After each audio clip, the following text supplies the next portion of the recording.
Buenas, nosotros somos Joaquín Silva y Tiziano Tonelo y hoy vamos a explicar lo que son los grafos y árboles. Bueno, para empezar, ¿qué es un grafo? Bueno, un grafo es una estructura que tiene vértices y aristas que representan relaciones binarias entre los elementos de un conjunto. Como por ejemplo acá, como dice, las redes sociales. Esto es una representación en una situación de la vida cotidiana. Acá tenemos un ejemplo en el que se muestra una red social en que los vértices, que serían los puntitos, son los usuarios y las aristas, que son las líneas, eh, son,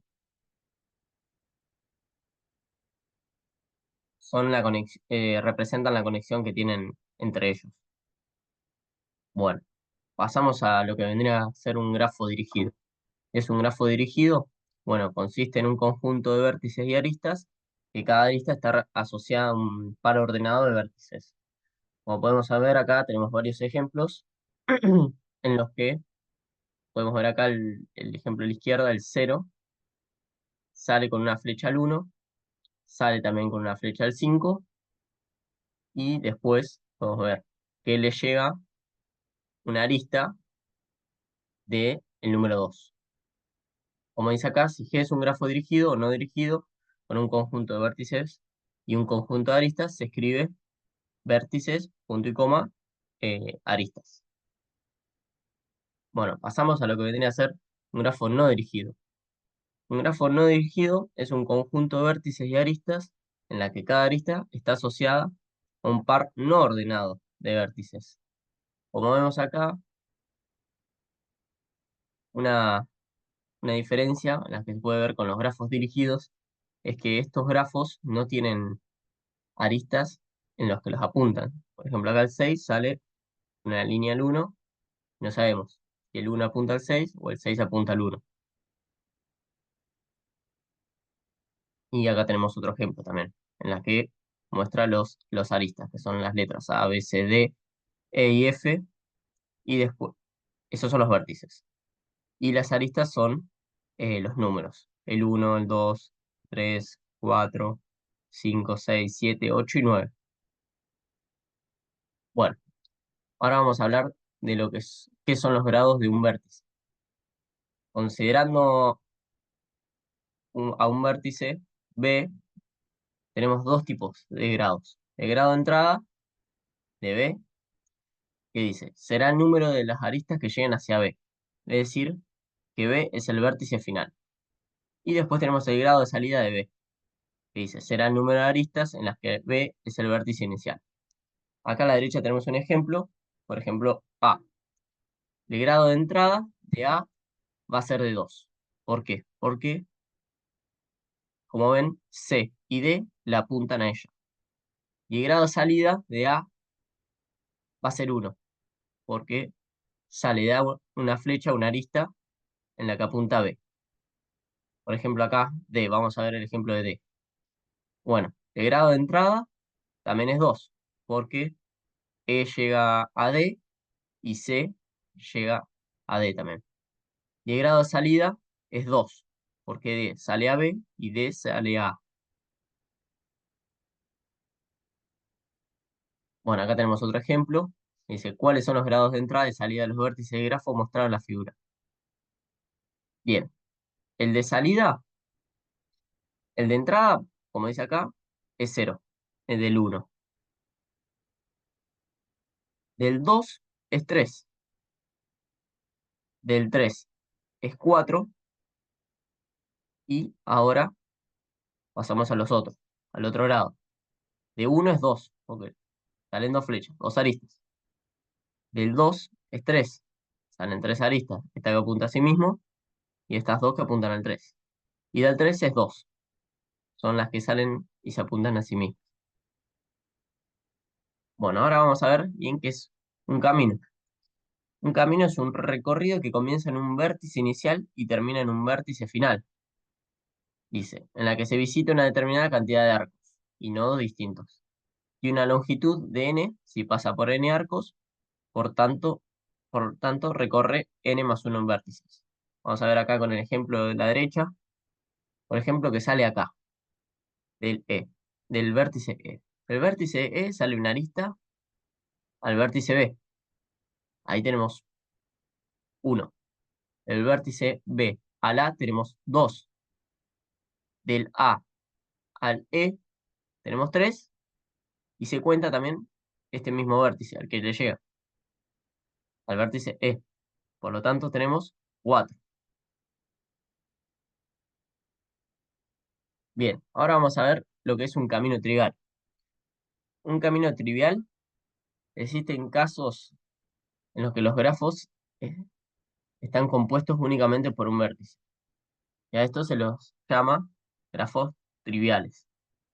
Como podemos ver acá, es un vértice nada más. Pueden tener un vértice o pueden tener ningún vértice. Y no tienen ninguna arista. No sale ninguna línea, no apunta a ningún lado. Solamente un vértice o no puede tener ningún vértice. Acá en este grafo es de un vértice, el que estamos viendo. Bueno, volvemos al tema de los caminos. Tenemos camino cerrado simple, que es el recorrido en el cual todos los vértices visitados son diferentes entre ellos. Y tenemos un camino cerrado, el recorrido que acaba en el mismo vértice donde se empezó. Por ejemplo, acá, ¿ves? Sale de B acá, apunta a E y apunta A. Termina en el mismo vértice donde se arrancó. Bueno, ¿qué son los grafos planos o planares? Un grafo plano se puede trazar en un plano sin que se crucen sus aristas. Dice, si se representa en un plano un grafo plano y conexo, queda dividido en regiones llamadas caras. En esto lo vamos a ver más claro en el ejemplo de la izquierda, en este, en el grafo plano, en la que pareciera un cuadrado, ninguna de sus líneas se cruza, en cambio acá en el grafo no plano se cruzan todas, y podemos ver caras. Acá en este cuadro se pueden ver caras, se puede ver esta cara, esta cara, esta cara, la cara a la izquierda y por último esta cara. Eso vendría a ser un grafo plano o planar. Después tenemos los grafos isomorfos. ¿Qué son los grafos isomorfos? Bueno, se trata de una comparación entre dos estructuras, o sea, dos grafos, que son distintos, pero tienen la misma cantidad de vértices y la misma cantidad de aristas. Y no importa la forma que tengan estos. Por ejemplo, vamos a ver el ejemplo acá de G1 y G2. G1 tiene 1, 2, 3, 4, 5. 5 vértices. Y G2 tiene 1, 2, 3, 4, 5 también. Tiene la misma cantidad de vértices y son diferentes formas. Ahora, podemos ver, vamos a contar las aristas que tiene. Esta en el G1 tiene 1, 2, 3, 4 y 5. Y en el G2 también tiene 5. Tiene 1, 2, 3, 4 y 5. Es exactamente igual, pero este, como dijimos anteriormente, no es un grafo plano, porque se cruzan todas entre sí. Bueno, vamos a pasar a lo que vendría a ser una matriz de incidencia. La matriz de incidencia se construye asignando a las filas los nombres de los vértices respectivos y a las columnas los de aristas correspondientes. El valor que ocupa la intersección de la fila B y la columna E es 1 si la arista incide en el vértice B y 0 en caso contrario. Por ejemplo, vamos a ver el caso del 6. La arista, vamos a ver, se pone arriba todas las aristas, A, B, C, D, F, G, y en una columna se ponen los vértices. Bueno, como podemos ver acá, A, la arista A está con el 1, está con el vértice 1. Entonces se le pone 1. La arista B está con el 1, sí.